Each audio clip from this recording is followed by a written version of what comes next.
ওম গণেশায় নমঃ, গণেশায় নমঃ, গণেশায় নমঃ। ওম বিষ্ণু, ওম বিষ্ণু, ওম বিষ্ণু। বিষ্ণু পর্বতী লিখিমা চরণ তিষ্ঠানে সত্য গৌরায় কৃতবাসী।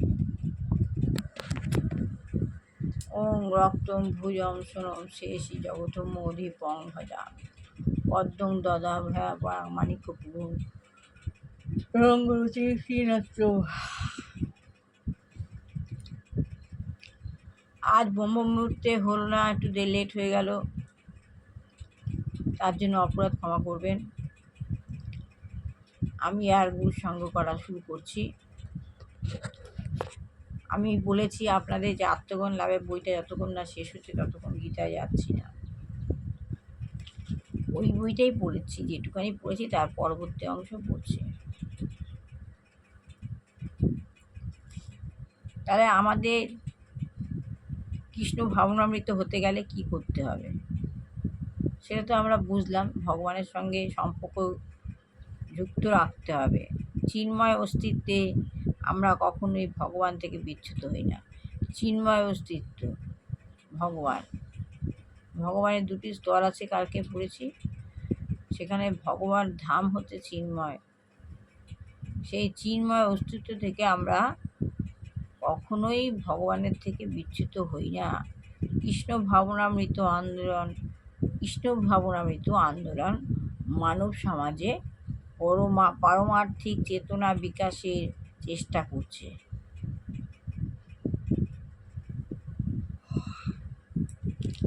আমাদের কর্তব্য জড় চেতনার আমরা চেতনায়, আমাদের যে জড় চেতনা, সেই জড় চেতনা আমরা ইন্দ্রিয় সুখভোগের জীবনের প্রতি আসক্ত।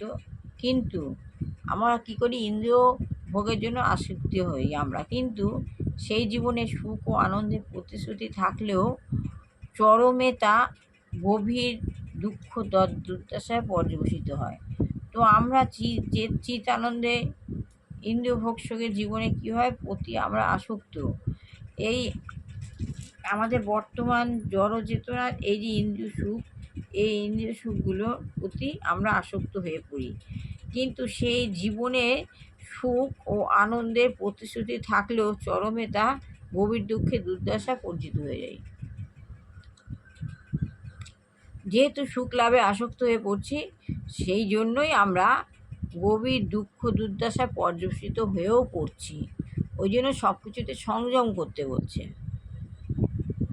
সব কিছু সুখভোগ, ইন্দ্রিয় সুখভোগ গুলো ত্যাগ করতে হবে।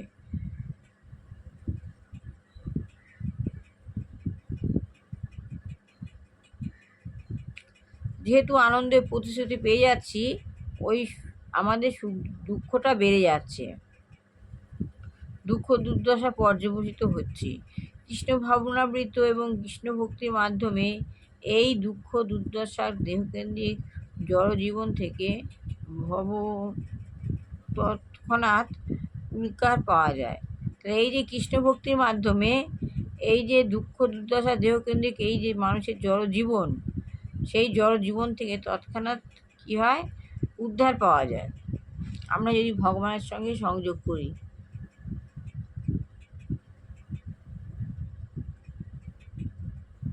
আমরা যদি ভগবত ভক্তির পন্থা অবলম্বন করি, তাহলে নানা রকম জাগতিক কার্যকলাপে লিপ্ত থাকা সত্ত্বেও আমরা সত্য রজতম গুণাত্মক জড়জীবন থেকে মুক্তি হতে পারছি। তাহলে কি বলছে? আমরা তো মোহচ্ছন্ন হয়ে জগতে আকৃষ্ট হচ্ছি। তার ফলে কি হচ্ছে? আমরা যে সুখ দুঃখ পাচ্ছিলাম, সেই দুঃখ দুর্দশায় দেহকেন্দ্রিক দুঃখ দুর্দশায় গিয়ে পর্যবসিত হচ্ছি। আর কৃষ্ণ ভাবনায় তুমি যদি কৃষ্ণ ভক্ত হও, তুমি যদি কৃষ্ণ ভাবনার মাধ্যমে এই দুঃখ দুর্দশা দেহকেন্দ্রিক জড়জীবন তৎক্ষণাৎ থেকে উদ্ধার পাবে। আমরা যদি ভগবানের পন্থা অবলম্বন করি, তাহলে কী হবে? নানা রকম জাগতিক কার্যকলাপে লিপ্ত থাকা সত্ত্বেও আমরা জাগতিক কার্যকলাপে লিপ্ত হই। ওই লিপ্ত থাকা সত্ত্বেও আমরা সত্য রজ আর তম জীবমাত্র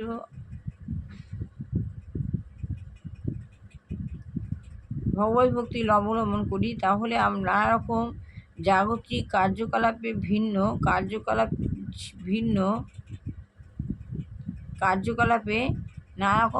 কার্যকলাপে লিপ্ত থাকা সত্ত্বেও আমরা সত্য রজ বা তম গুণাত্মক জীবন থেকে মুক্ত হতে পারি। জড়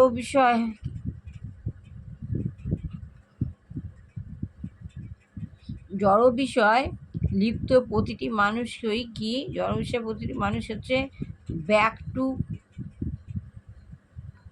গডহেড। জড় বিষয় কিন্তু লিপ্ত রয়েছে যেসব মানুষ, তাদেরকে বলা হচ্ছে ব্যাক টু গডহেড। ভগবত দর্শন পত্রিকার ইংরেজি সংস্করণ এবং এই কৃষ্ণ ভাবনামৃত আন্দোলন এই ভাবনায় কৃষ্ণ ভাবনামৃত আন্দোলন থাকলে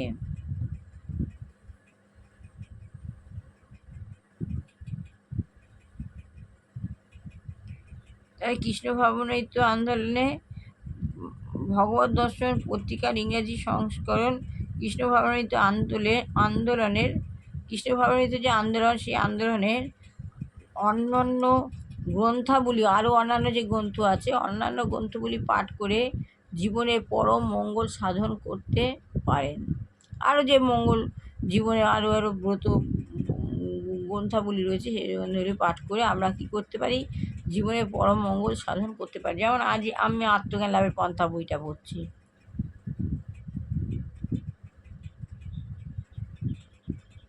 জ্ঞান বাড়াবার জন্য। ঠিক আছে, আমরা এইসব জ্ঞান না বাড়ালে অনুভূতি পাবো না। অনুভূতি না বাড়লে আমাদের জীবনটাই বৃথা হয়ে যাবে। পচে গলে তবে মরতে হবে, সেই জন্য আমাদের ভালো কাজ করতে হবে। তবে এই সমস্ত গ্রন্থগুলির প্রতিটি মানুষকেই সেই অঙ্গহীন অসক্ত বৃক্ষরূপী জড় অস্তিত্বের মূল যে ছেদন করতে সাহায্য করবে। তাহলে এই যে গ্রন্থাবলী, এই গ্রন্থগুলি পড়লে কী হবে, মানুষ থেকেই সেই অন্তহীন অস্বস্ত বৃক্ষরূপী জড় অস্তিত্বের মূল ওই ছেদন করতে সাহায্য করবে। এই সমস্ত গ্রন্থগুলি জড়জাগতিক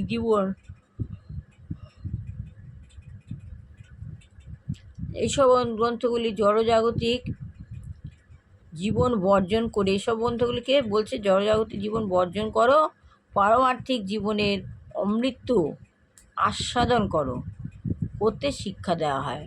তাই কি বলছে, জড়জগতে যত জীবনে যা গ্রন্থগুলি আমাদের জড়জগতে রয়েছে, সেই গ্রন্থগুলো থেকে বর্জন করতে বলছে, সেগুলো পড়তে বলছে না, সেগুলো বর্জন করতে বলছে। যদি পড়ি আমরা সেই জড়িয়ে পড়ব, বৃক্ষরূপী জড় অসত্যের সাহায্যে যে সেই অসত্যটা সাহায্য করে মূল ছেদন করতে সাহায্য করছে। এইসব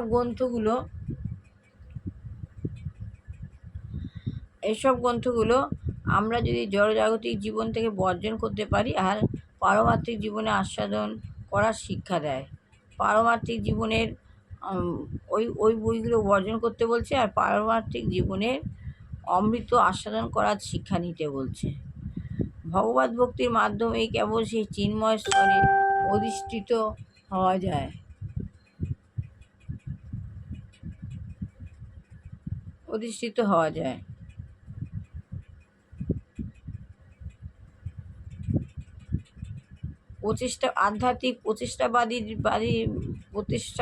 আধ্যাত্মিক যে প্রচেষ্টা, সেই প্রচেষ্টাগুলিতেই জড়বাদের ছোঁয়া রয়েছে।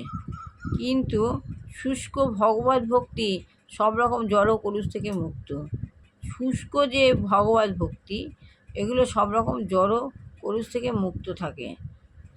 যারা ভগবানের কাছে ফিরে যেতে চান, তাদের কেবল কৃষ্ণ ভগবানের অমৃতময় পন্থা অবলম্বন করতে হবে। যারা ভগবত ধামে ফিরে যেতে চান তারা সবসময় কৃষ্ণ ভাবনার সঙ্গে অমৃতময় সনাতন ধর্মের সঙ্গে যুক্ত থাকতেই হবে, অবলম্বন করে রাখতে হবে। কিছু হোক না হোক তোমাকে ভগবানের ব্রত করতেই হবে। এবং পাঠময় পরমেশ্বর ভগবান শ্রীকৃষ্ণের চরণারবিন্দে তাদের চিত্তকে নিবদ্ধ করতে হবে। তাই কী করতে হবে আমাদেরকে? আমাদের ভগবত ধামে ফিরে যাওয়ার জন্য আমাদের কী করতে হবে? আমাদেরকে কৃষ্ণ ভাবনার অমৃতময় পন্থা সনাতন ধর্ম অবলম্বন করতে হবে। ভগবানের বই না বলে কিছু হয় না। এবং পরমেশ্বর ভগবান শ্রীকৃষ্ণের চরণারবিন্দে